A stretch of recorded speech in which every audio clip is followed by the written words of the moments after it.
আমরা বিগত ৮ মাস যাবত আমরা এই মানববন্ধন অবস্থান কর্মসূচি আমরা পালন করে যাচ্ছি। আমাদের বারবার কৃষি সচিব, কৃষি উপসচিব, কৃষি মন্ত্রী, শেষমেশ কৃষি মন্ত্রী পর্যন্ত আমাদের সাথে কথা খেলাফি করেছেন। ওনারা আমাদের দাওয়ায় রাখছেন যে আমরা দেখব, আপনারা আন্দোলন করবেন না। আমরা বারবার এর আগে অতীতে 4 বার আন্দোলন করেছি এবং আমাদের সাথে বিএফএও ছিলেন 2 বার। ইতিমধ্যে কৃষিমন্ত্রীর সাথে আমরা সাক্ষাৎ করেছি। উনি আমাদেরকে সাক্ষাতের ডেট দিয়েছিলেন 1 সপ্তাহ আগে। এখন আপনারা কি চাচ্ছেন? আপনাদের দাবি তো ছিল, এখন যে আমাদের দাবিটা, আমাদের খুচরা ডিলার বহাল রাখতে হবে। খুচরা ডিলার যদি বহাল না রাখা হয়, আমরা এই ঢাকা প্রেস ক্লাব ছেড়ে আমরা এখান থেকে যাব না।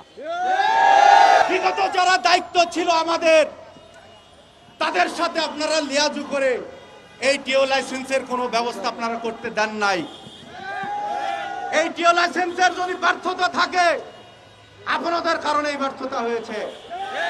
আজকে বড় বড় গলায় বলতেছেন আমাদের রেজিস্ট্রেশন নাই। দেখে যান আপনার রেজিস্ট্রেশন আলা লোক কত হয়, আর আমার খুচরা বিক্রেতা খেলে কত হবে। সমুদ্র তৈরি হয়ে গেছে। আপনি রেজিস্ট্রেশন নিয়ে কথা বলেন, কথা বলার আগে একটু ভেবে কথা বললে ভালো হইতো। আমরা এখনো আপনাদেরকে সম্মান করি, যেহেতু আমরা 2009 নীতিমালার সাথে একসাথে প্যাক্ট হয়ে আছি। আপনাদের নিয়ে আমাদের চলতে হয়, কিন্তু এর মানে নয় আমাদের সর্বোচ্চ বিক্রি করে দিয়ে আপনাদের সাথে চলতে হবে। আমাদেরও মান সম্মান আছে, আমার খুচরা ডিলার ভাইদের ইজ্জত আছে। এই ইজ্জত আমি শাহিন ফুরকান বিক্রি করব না। আপনারা আমাদের সাথে একমত? এই ঢাকা ছেড়ে আমরা আবার যাব না।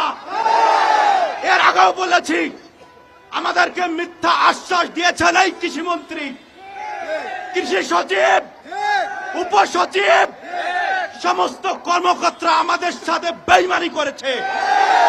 এই বেইমানির ফসল আজকে আপনারা বহন করবেন।